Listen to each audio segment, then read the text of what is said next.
There was once a young woman who believed she could change the world. Her name was Elizabeth Holmes. With her bright blue eyes and deep, confident voice, she spoke of a dream so powerful that millions wanted to believe her. She said she could test hundreds of diseases with just a drop of blood. It sounded like magic, or maybe a miracle. Elizabeth's company, Theranos, promised to end the pain of long needles and slow hospital tests. She said her tiny black box, no bigger than a toaster, could run hundreds of tests from one small drop.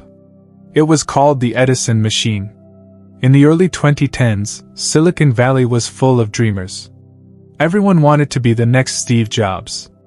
Elizabeth dressed like him, spoke like him, even built her company in the same way. She wore the black turtleneck, the piercing stare, the unshakable confidence. Investors saw her and thought, this must be the future. By 2014, Theranos was valued at over $9 billion. Walgreens wanted to put her machines in stores across America. She was on the cover of magazines, called the next great innovator.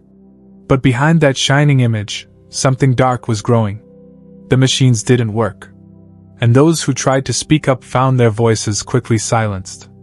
In every story of greatness, there's a point where belief becomes blindness. For Elizabeth, that moment had already come, she just couldn't see it yet. Inside the company, engineers were fighting an invisible war. The machines gave wrong results, sometimes wildly wrong. Blood samples clotted, tests failed, but no one dared to tell the truth. Elizabeth's presence filled the building. She walked the halls like a shadow, calm, slow, untouchable. Her voice, deep and steady, told her workers, "We're changing the world." Some believed her. Some were afraid. In meetings, she demanded silence. When someone questioned results, she would say, "This is the future. Don't let fear stop us." To her, doubt was the enemy. Secrecy was protection. Employees were divided into small teams so no one could see the full picture. The hardware team didn't know what the chemists were doing. The chemists didn't know what the lab workers were testing. And at the top, Elizabeth and her partner, Sunny Balwani, kept tight control. Sunny was older, strict, and feared. He pushed people hard, often yelling when data didn't match the dream. Together, they built a culture of loyalty through fear. People began leaving. One by one. Some told stories to journalists. Others just disappeared quietly. But Elizabeth smiled for the cameras. She told the world everything was perfect.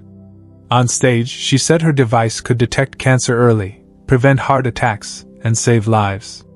And the world believed her, because everyone wanted a hero. For years, reporters called her the youngest self-made billionaire. Politicians invited her to speak about innovation. Even the military wanted her machines. Yet inside the labs, reality was falling apart. Employees saw patients' blood samples being tested on regular commercial machines, secretly hidden behind walls. Theranos was pretending. Truth was no longer just a problem, it was a threat. By 2015, whispers turned into questions. A reporter named John Carreyrou, from the Wall Street Journal, began digging into Theranos. He spoke to former employees who described a nightmare of lies, fear, and broken machines. Elizabeth heard about the investigation. She fought back hard, lawyers, threats, pressure. She said it was all false. She said her enemies were jealous. But the truth doesn't stay buried forever. Carreirou's story came out that October, and the world stopped to read it.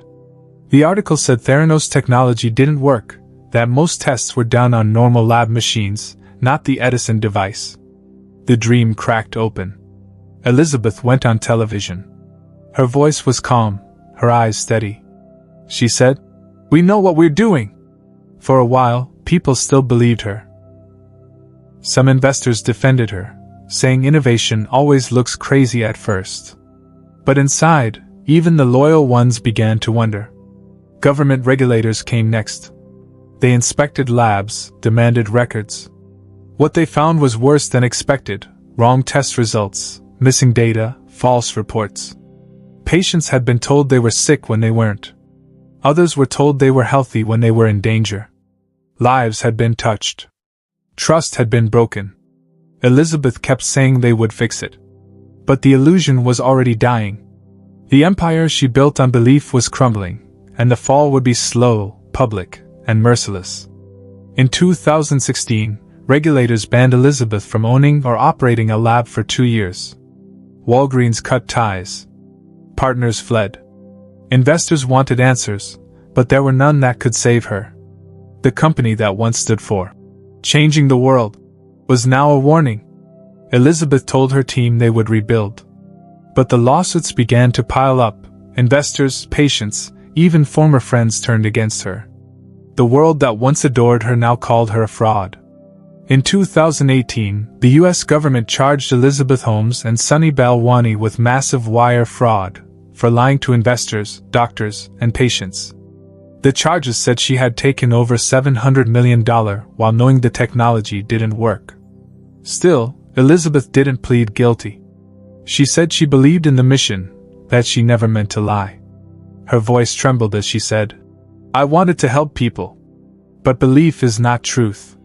Dreams can't heal blood tests gone wrong." Theranos shut down in 2018. Its labs were dismantled, its devices stored away like ghosts of a vanished dream. Yet Elizabeth still hoped. She married, had a child, and waited for trial, as the world argued whether she was a villain or a visionary who lost her way. In early 2022, the verdict came. Elizabeth Holmes was found guilty on 4 counts of fraud. She stood silent as the words were read. Once called a genius, she was now a symbol of how ambition can turn into deception. The judge sentenced her to over 11 years in prison. Some said it was justice. Others said it was tragedy. In her final statement, Elizabeth said softly, "I am sorry. I gave everything I had." When she entered prison, the cameras followed, but the world had already moved on. The black turtlenecks were gone, the investors silent. Only the story remained, a story of faith, fear, and the thin line between genius and fraud. They say every era has its warning story. Theranos became one of them, a mirror held up to Silicon Valley itself. A reminder that in the race to change the world, sometimes the biggest danger is believing your own lie. If you found this story fascinating, hit that like button, subscribe for more true finance stories that changed history.